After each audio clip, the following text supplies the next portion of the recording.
Imagine you're a seasoned detective. You've spent your entire life chasing the worst of humanity: cold-blooded killers, child predators, serial psychopaths. You've seen it all. Or so you think. But then comes a case so disturbing, so warped, that it doesn't just stick with you, it haunts you. It slithers into your dreams, contaminates your peace, and whispers to you when you're alone. It's the kind of case that makes even the most hardened investigator question everything: justice, morality, even sanity. Tonight, we're stepping into those cases. The ones that never really end. The ones that don't let go. The ones where, even decades later, seasoned detectives still wake up in a cold sweat, asking themselves, did we miss something? You're here because something inside you craves to understand what could push a human being to such darkness. And I promise, you will get the answers you're looking for. But you'll have to earn them. So stay with me. This video isn't just a story. This is an experience. One that will dig into your mind and unsettle your thoughts.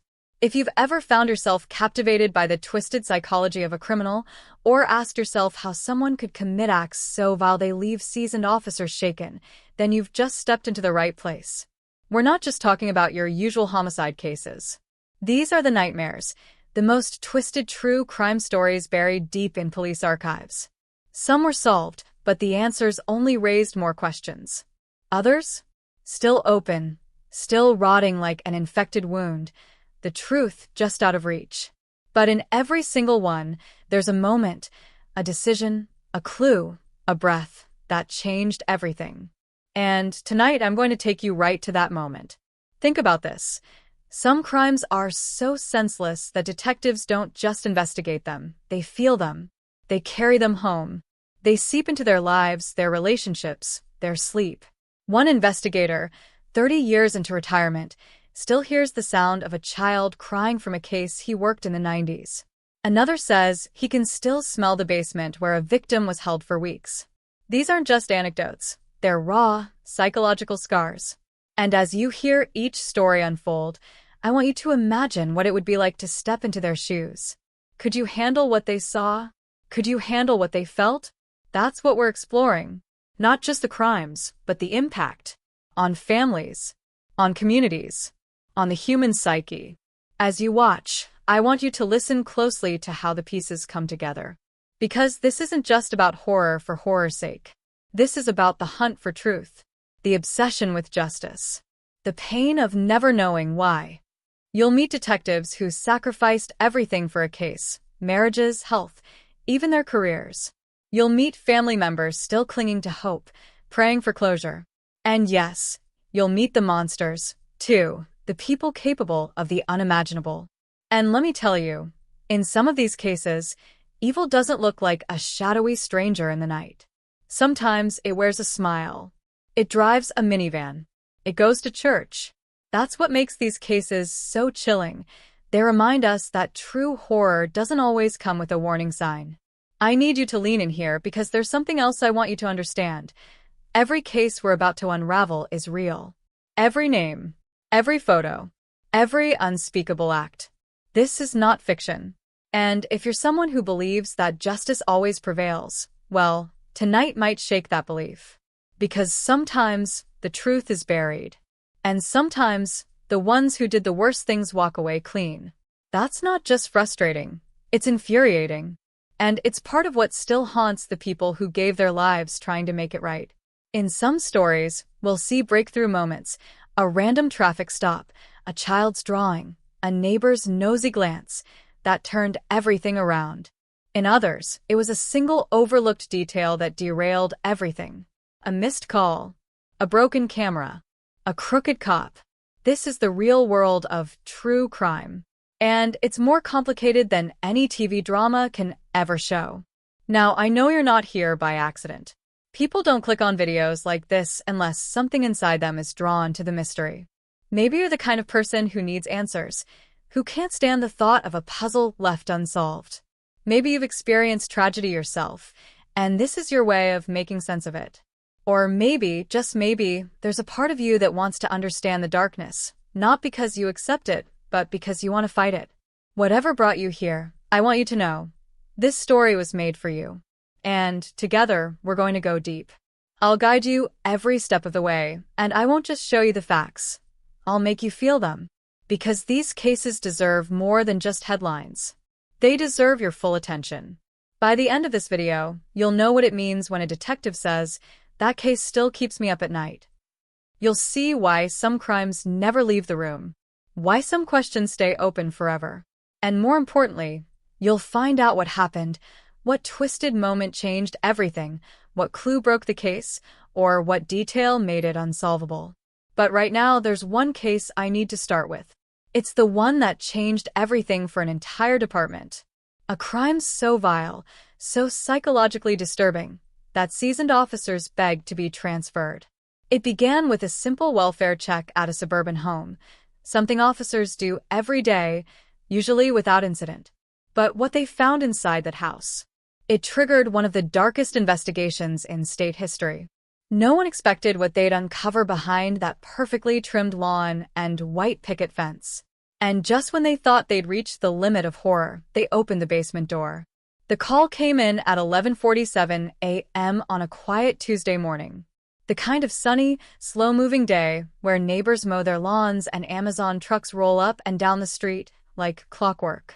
The house in question sat nestled on a cul-de-sac in a small Midwestern town.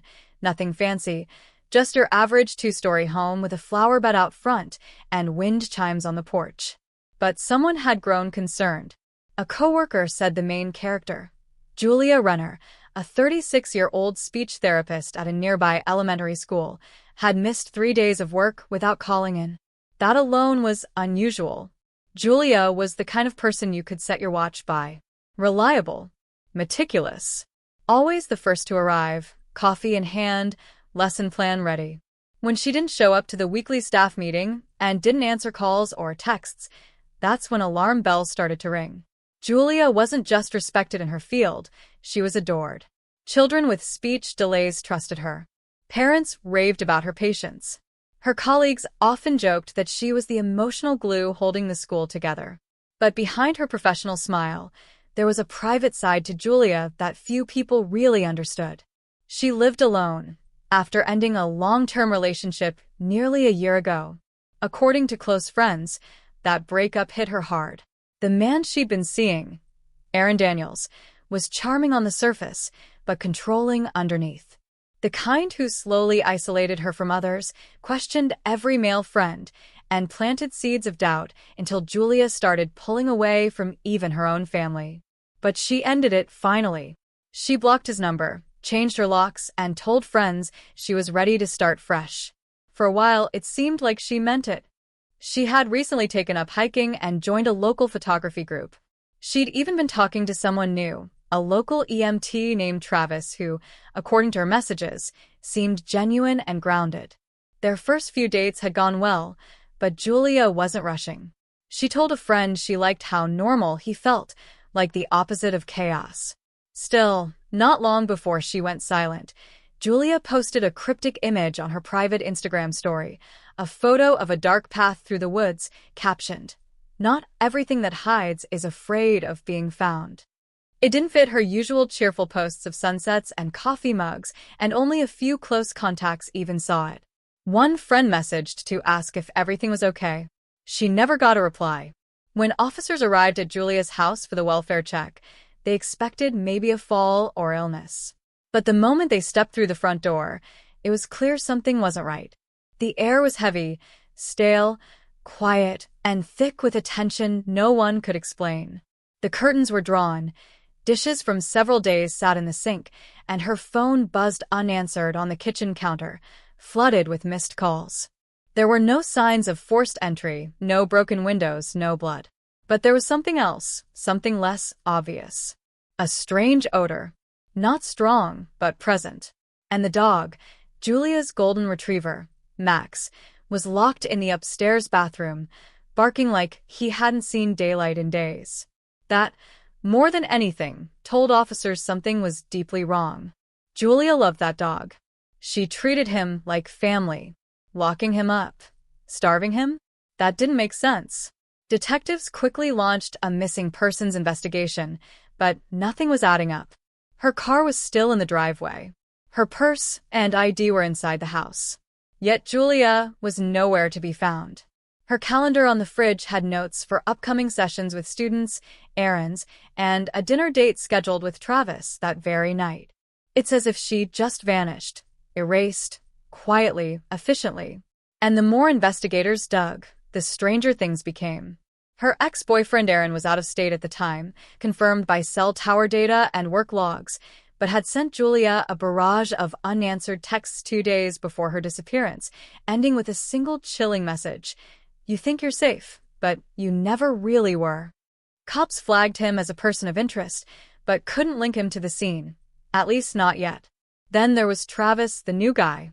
On paper, he looked clean, no criminal record, solid alibi, soft-spoken. But something in his interview set off quiet alarms. He seemed too cooperative, too rehearsed. He claimed their dinner plans were tentative, but Julia's calendar said otherwise. His story about the last time he saw her had small inconsistencies. Nothing glaring, but enough to raise suspicion. Then came another twist. Surveillance footage from a neighbor's doorbell cam caught Julia walking her dog the evening before she vanished. She looked relaxed, headphones in, the leash in her hand. But right as she passed the edge of the driveway, a dark SUV crept slowly down the street behind her. The driver never got out. The car never stopped. But that same SUV appeared in the background of another neighbor's footage less than 15 minutes later, parked just a few houses away. When officers tried to pull traffic camera data from the area, they were stunned to find several feeds had been mysteriously offline for hours around the same window of time. That raised the stakes. Was someone watching Julia? Stalking her? Planning something long in advance? One detective, a seasoned investigator named Carla Mendez, began suspecting that this wasn't a spontaneous act. It felt staged, precise, like someone had practiced it. And then more questions flooded in. Why was Julia's laptop wiped clean the day before she vanished?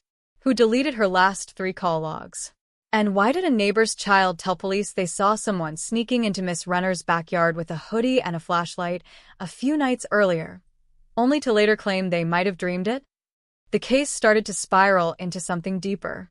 Everyone had a theory. Her ex, the new boyfriend, a jealous coworker, a troubled student's parent, maybe even someone from Julia's past that no one knew about. It was the kind of case where every answer led to more questions, where every suspect looked guilty, but none of them fit the full picture. The town, once peaceful, became on edge. People stopped leaving doors unlocked. Rumors spread faster than the investigation. And still, no sign of Julia. No demands. No ransom. Just a trail of eerie details and missing time. And then came the real break in the case. One of the officers, during a final sweep of the property, noticed faint scuff marks on the floor near the basement door, as if something or someone had been dragged.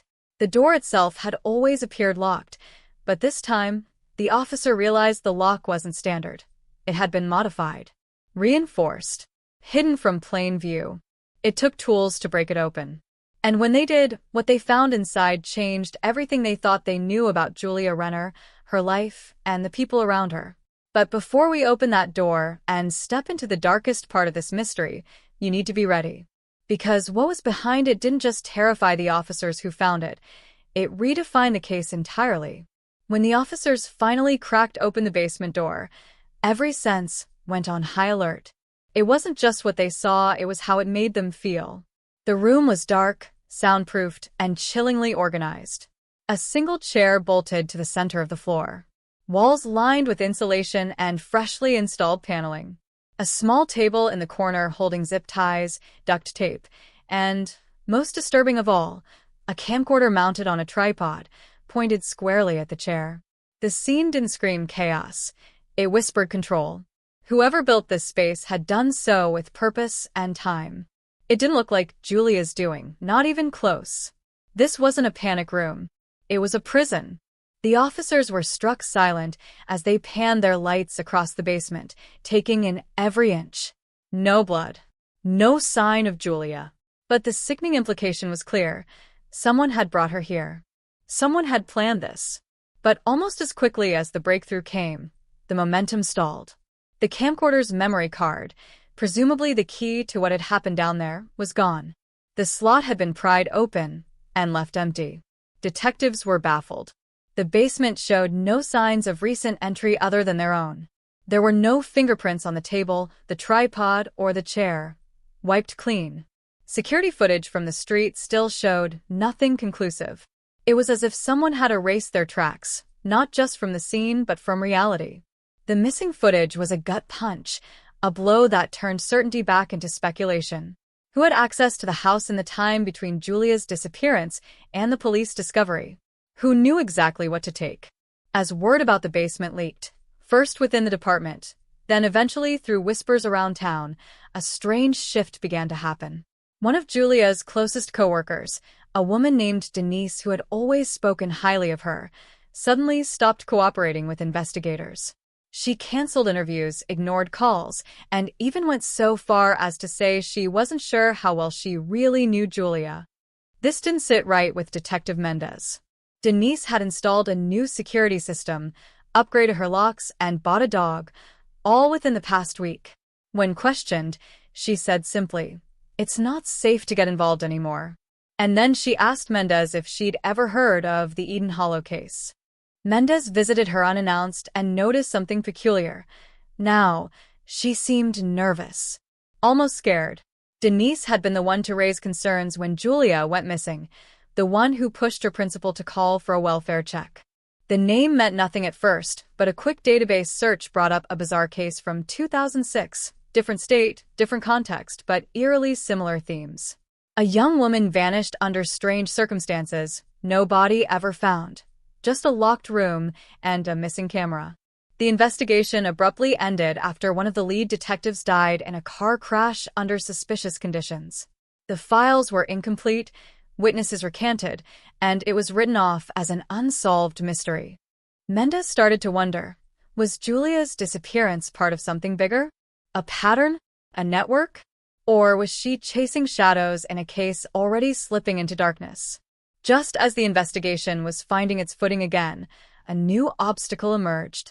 The lead forensics analyst, who had been meticulously combing through Julia's laptop and digital history, abruptly requested a transfer. Not because of burnout or caseloads, but because he claimed someone had broken into his home. Nothing was taken, but his files on the Renner case, printed notes, external hard drives, even photos, were all missing. No fingerprints, no forced entry. Just silence and precision. He told Mendez, "I don't know who I pissed off, but they don't want this case opened." He handed her a flash drive with the only remaining backup of his work before disappearing from the department entirely. No goodbye. No follow-up. What Mendez found on that flash drive would only deepen the mystery. Hidden among the normal texts, emails, and photos was an encrypted folder. When unlocked, it revealed a series of private messages between Julia and an unknown contact, saved under the name L. The tone was strange, intimate but paranoid. Julia mentioned things like, "They're watching," and "I should have never taken the money." She referenced a past event, something she called the Hollow Creek Weekend, and asked repeatedly if L was sure they weren't being followed. The strangest part? One of the last messages read, "If anything happens to me, check under the orchid." But there were no orchids in her house. No mention of them in any messages or photos. Just that one cryptic clue. Then came the biggest twist yet. While scanning traffic footage from an unrelated part of town, a tech analyst noticed a woman who looked exactly like Julia, walking calmly, alone, down a sidewalk 6 miles away from her house, days after she was reported missing. The video was grainy, time-stamped during the same period the search was in full swing. Was it really her? Had she escaped? Was she running from something or someone? Mendez ordered facial recognition, but the results came back inconclusive. Some markers matched, others didn't. And just as the footage became public, a call came into the tip line. A man claiming to be a retired private investigator said he'd seen that same woman before, in a case involving a missing teacher from Oregon back in 2011. When pressed for details, the man refused to speak on the phone and insisted on an in-person meeting. Mendez scheduled one for the next morning. He never showed up. Instead, Mendez found an envelope on the windshield of her car when she left the station that night. Inside were 3 items: a photograph of Julia with a man they couldn't identify, taken in what appeared to be a forest, a burner phone with a single saved contact labeled "Don't trust him," and a typed note with only one sentence: "You're getting too close." Detective Mendez stood frozen in the parking lot, the dim streetlight casting a warped shadow across the threatening note clenched in her fist. The cold reality settled in. This was no longer just a case of a missing teacher. This was a game being played by someone far more calculating, and Mendez had officially been marked as a piece on their board. But before she could even begin to unravel what the note, the photograph, and the burner phone meant, a call came through her radio that diverted everything. Another incident. Another person connected to Julia Renner. This time, it was her estranged younger brother, Adam Renner. Adam had lived across the state in a remote cabin near the Appalachian border, distanced from his sister for years following what he once described as a traumatic family fallout. He wasn't involved in her daily life, didn't attend family gatherings, and hadn't even posted on social media in nearly a year. But now, he had suddenly been found, disoriented, injured, and wandering aimlessly along a backroad highway outside a town called Ravenwood. Locals called it cursed land, home to stories about cult activity, unexplained disappearances, and hollow men who came in the night. Adam had been picked up by a trucker after nearly getting hit and taken to a nearby hospital, where he reportedly asked for Detective Mendez by name before passing out. When Mendez arrived at the hospital, what she saw was alarming. Adam's hands were bruised, his clothing torn, and he kept repeating the same phrase in a hoarse, fearful whisper. She warned me, don't go into the cellar." Mendez leaned in and asked who warned him. Was it Julia? Was she still alive? But Adam only grew more agitated. He claimed someone had broken into his home days earlier, but nothing had been taken. They hadn't come for valuables. They'd come to leave something. A box. Inside, he found a small orchid, dried and cracked, with a note that read simply, "You looked under the wrong one." Along with the flower was a flash drive. Adam had been afraid to plug it in. He'd driven hours trying to decide whether to destroy it or send it to the police. He claimed strange vehicles had followed him for days, always disappearing before he could confront them. The paranoia, the fear, it had built to a breaking point. Mendez took the flash drive and handed it to the tech unit. What they uncovered sent chills down everyone's spine. The files contained a series of videos, grainy, clearly shot with a hidden camera, showing Julia in various public places in the weeks before her disappearance.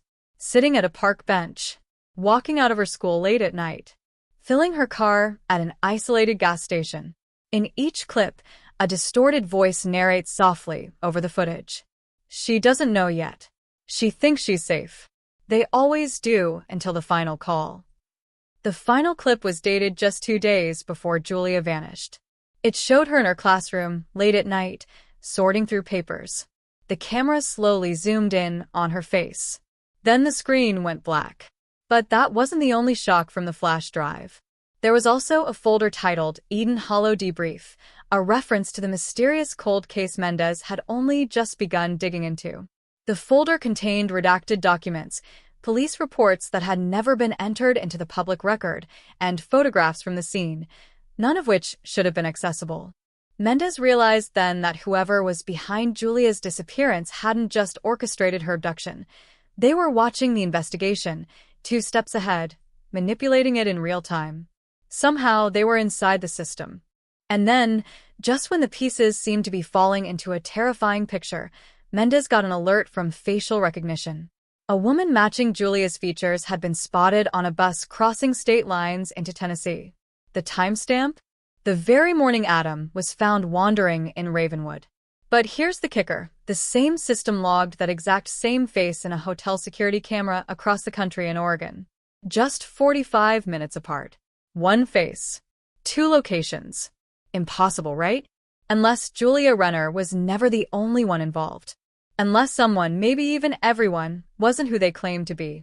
But in one of Julia's old essays found at the school, there was a fictional short story she'd written years ago, about a girl who escaped a cult and hid in a place called Marrow House, leaving behind clues in the form of orchids. It was meant to be fiction. But now, nothing felt like fiction. Meanwhile, Adam, despite being physically safe, grew more paranoid by the day. He insisted that Julia hadn't been kidnapped. She had gone underground, on purpose, to protect a secret that could destroy more than just reputations.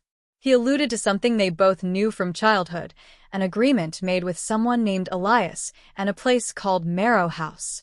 Mendez scoured public records, but found no trace of such a place. In it, a voice, heavily modified, asked a single question. If the person you're trying to save doesn't want to be found, are you sure you're doing the right thing? The screen cut to black. Mendez replayed it over and over, trying to detect any recognizable inflection, any clue in the background noise, any landmark, anything that could ground her in truth. But it was expertly done. Artificially edited. Crafted to sow doubt.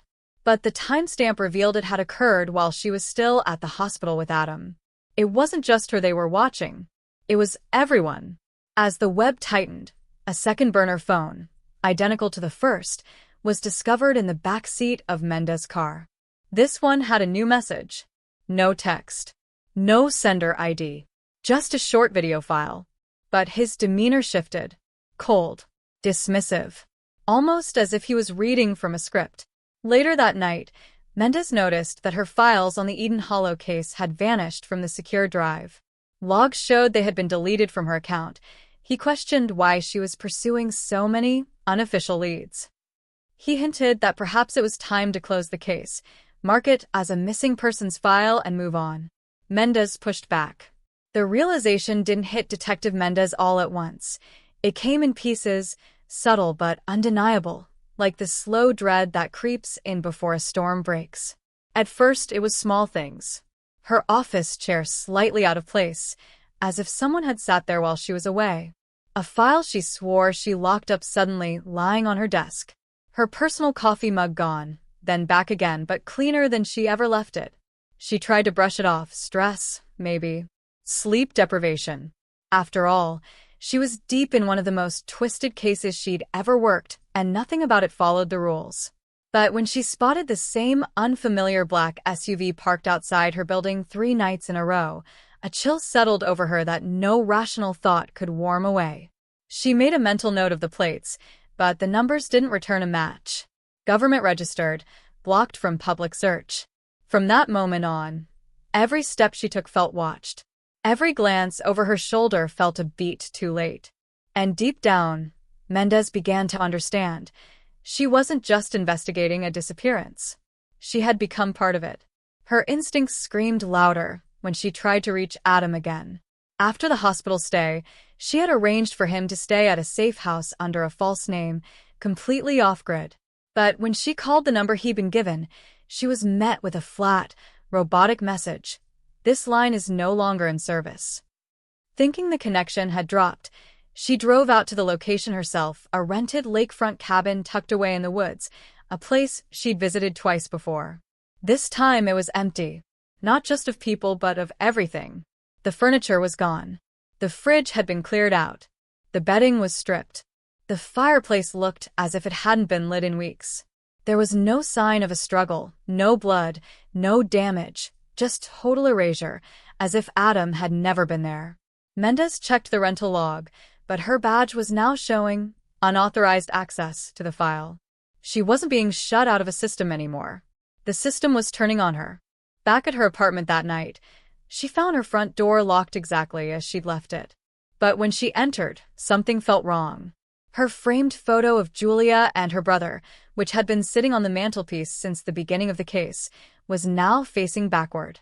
It hadn't fallen or slipped. Someone had intentionally turned it around. Her breath caught in her throat as she scanned the room.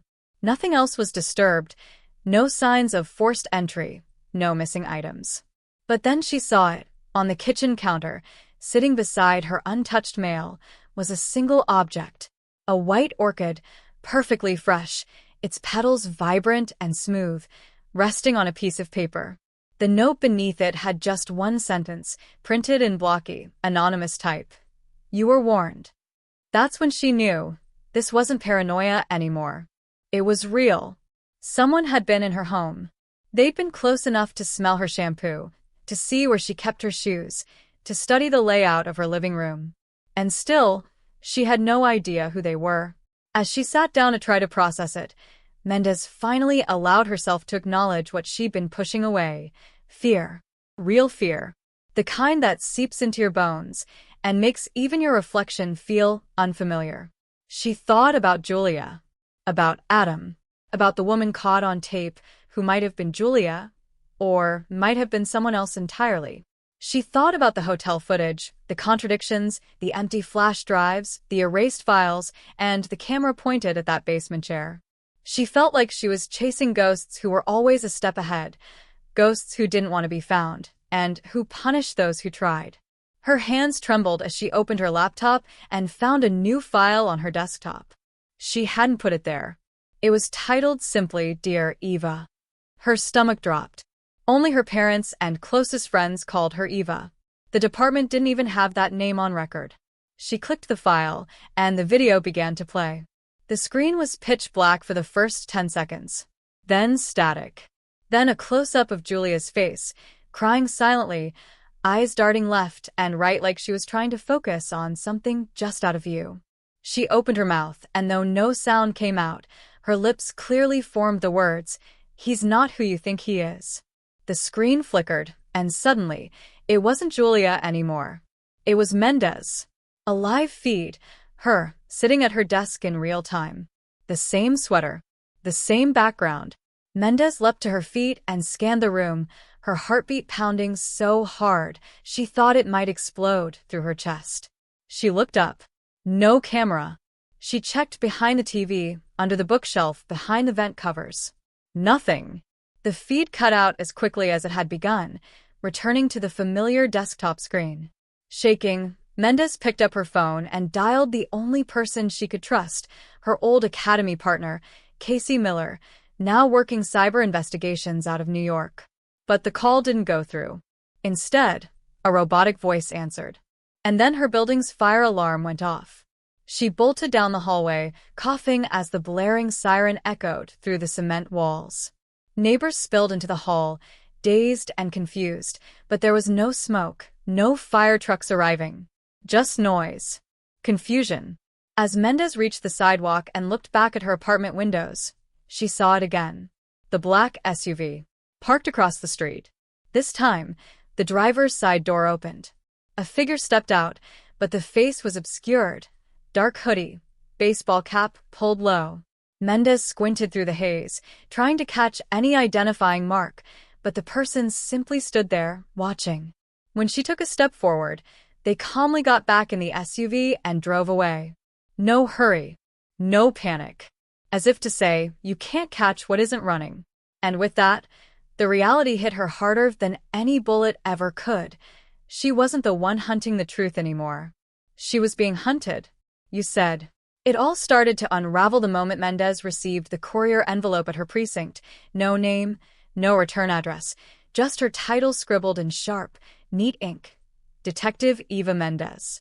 The envelope wasn't scanned by security. It didn't go through the front desk.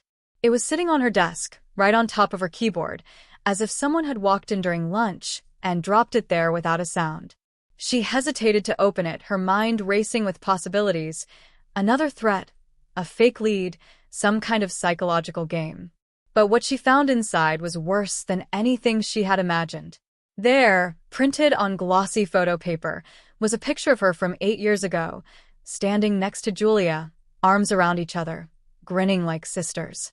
The background was blurry, but Mendez remembered it instantly. A cabin retreat in Vermont, hosted by a mutual friend from college. Mendez had completely forgotten that weekend. But the timestamp on the back was unmistakable. March 14th.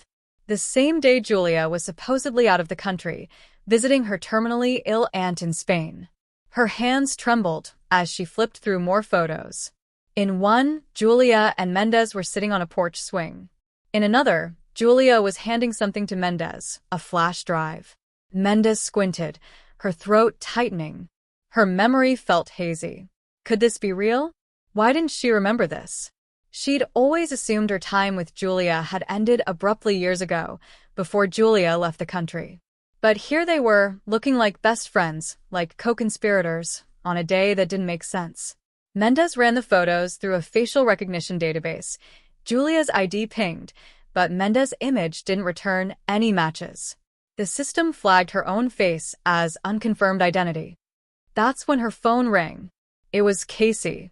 "Eva, listen," he said, his voice low, rattled.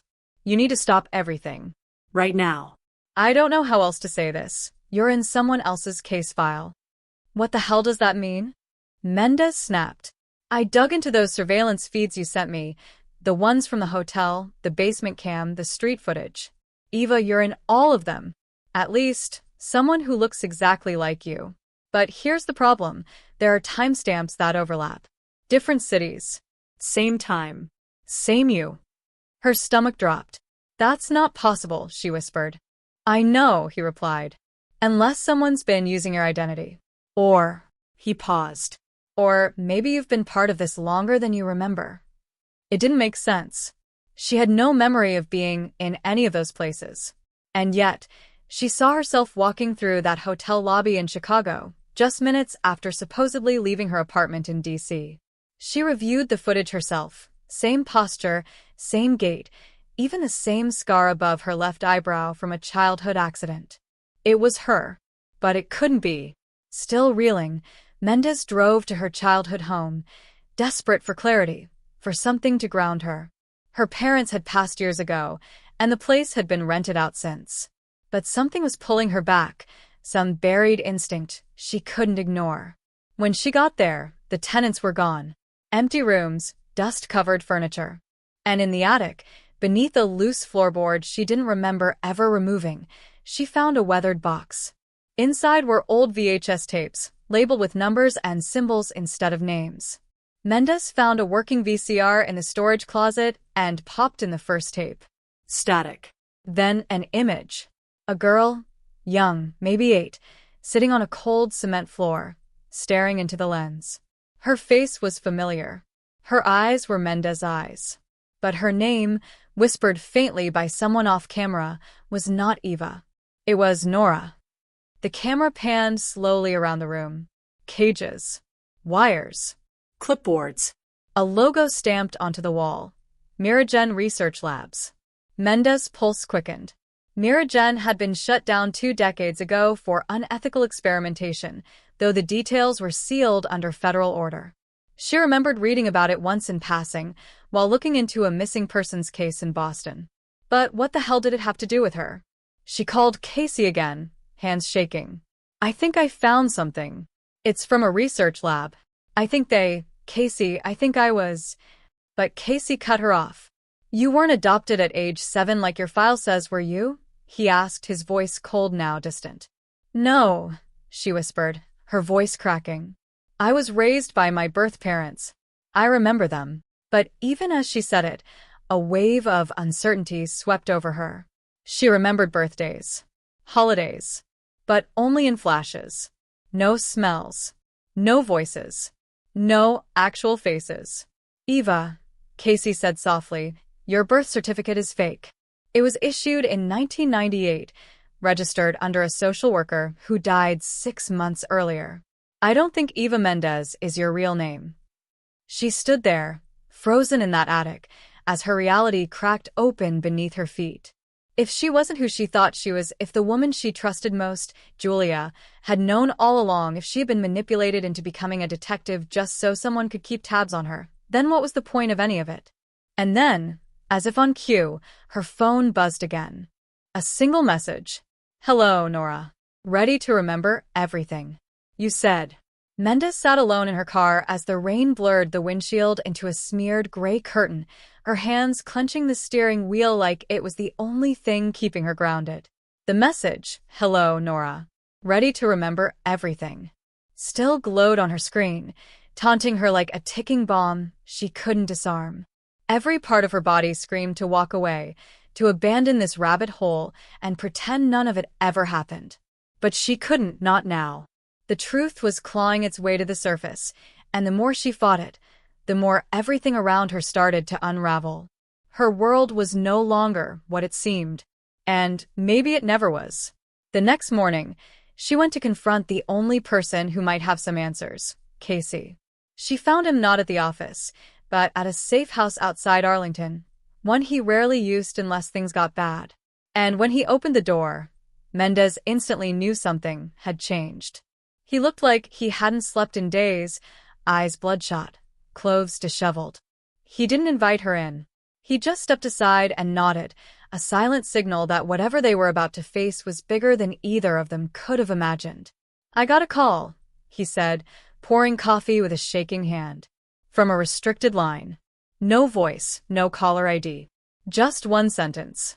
"She knows." That's all they said. Mendez dropped the VHS tape on the table between them. "They've been watching us. For years. Tracking every move, maybe even controlling what we remember, what we forget." Casey stared at it like it might explode. "And you think this Miragen thing is still active?" "I think it never stopped," she said. "I think they've just gotten better at hiding. And I think Julia was part of it." The name hit Casey hard. His jaw tensed, and Mendez caught the flicker of pain in his eyes. It had been years, but she knew the truth. He had loved Julia once. Or, at least believed he did. Mendez pushed further. "I need to know something," she said quietly. "Were you watching me? Did you know about any of this before?" He didn't answer right away. Instead, he walked over to a locked drawer and pulled out a folder. Mendez flipped it open and felt like the air had been punched from her lungs. It was a full dossier on her. Surveillance photos, transcripts of therapy sessions she barely remembered, flight logs showing her traveling to cities she had no recollection of visiting. And at the bottom, a document with the Miragen letterhead. Subject #13N, alias, Eva Mendez. Handler, Casey Rowe. "Why?" she choked out. "How could you lie to me?" Casey sat across from her, his face a mix of guilt and helplessness. "Because they said you'd die if I didn't.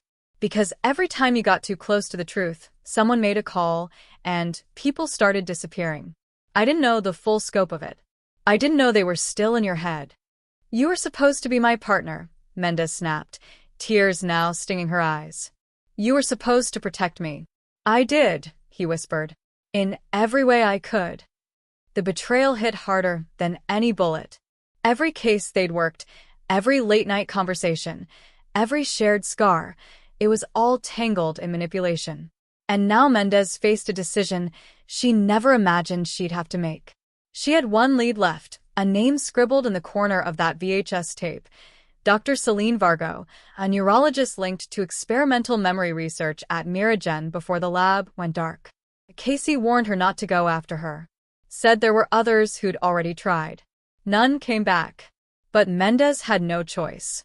Either she chased the truth and risked everything, including her life, or she stayed in the safety of ignorance and let the past devour what little was left of her identity.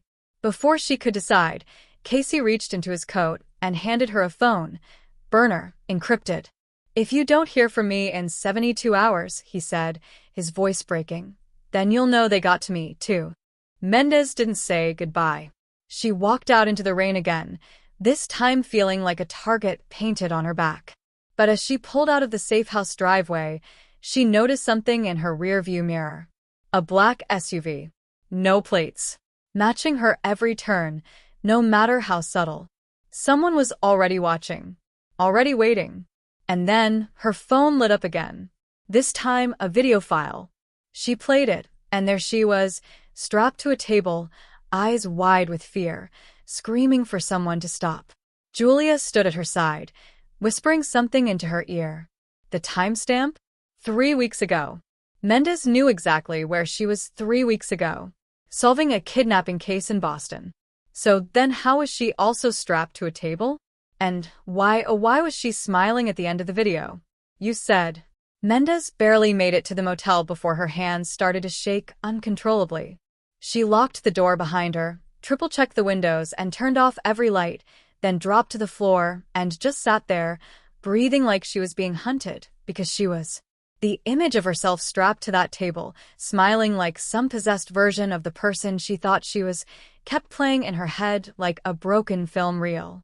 Something was wrong with her memory, something deeply engineered, layered in ways that no therapy or sleep could fix.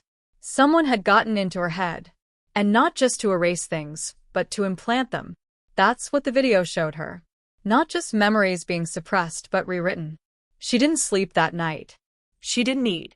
She just watched, listened, waited.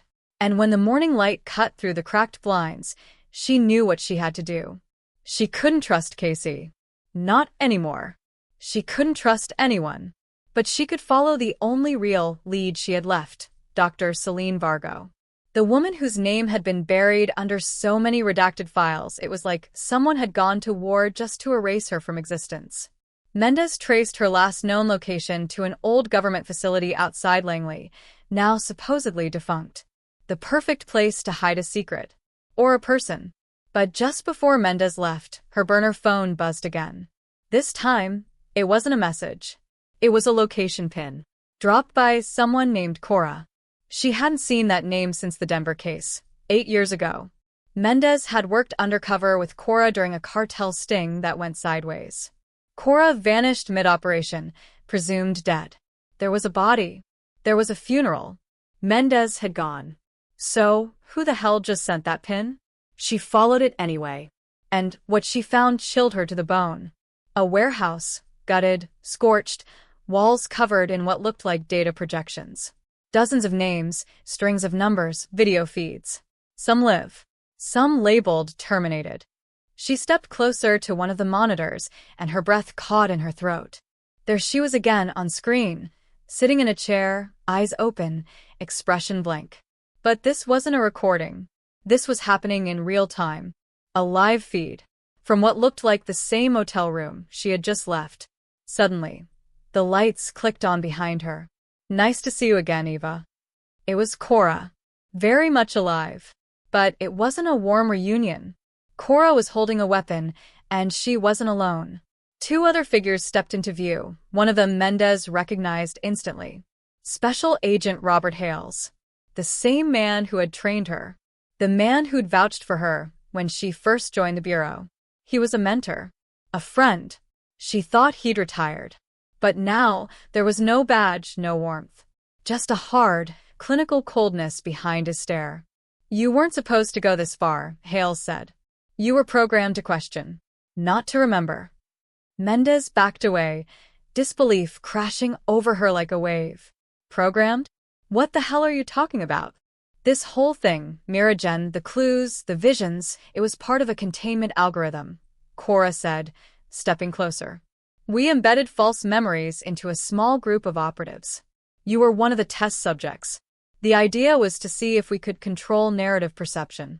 Influence truth. But you started to pull away. You wanted the real truth. You weren't supposed to want that. So you faked my life? Mendez asked, her voice cracking. My memories, my pain, Casey? He was part of the second-tier group, Hales said flatly. We gave him limited access. Told him enough to keep you close, but not enough to fully understand. He believes he was protecting you. In a way, he was. The warehouse seemed to tilt under her feet. The scale of the conspiracy, it wasn't just about one facility, or a dead doctor. This was national, maybe global. Controlled perception. Synthetic memory implantation. Mendez was part of a test group, human experiments designed to manipulate truth. And now, she had broken protocol. She had remembered too much. And that made her dangerous. But it also made her powerful. Because if she could remember, maybe she could undo what they did. I'm not going back, she whispered. Hales didn't blink. Then you won't be going anywhere at all. Suddenly, an explosion rocked the far end of the warehouse. Screams. Fire. A siren wailed. And through the smoke, Casey. Bleeding. Barely standing. But alive. And holding her original badge. The one they took from her before she was reassigned to deep field research. He tossed it to her feet. They lied to me too, he said, coughing hard. But not anymore. Gunshots erupted. Cora ducked behind a wall of metal crates, yelling something into an earpiece. Hales vanished into the shadows. Chaos broke loose. Mendez didn't run this time. She grabbed her badge and moved forward, heart pounding like a war drum, knowing there was no going back. The conspiracy wasn't over. It was just beginning.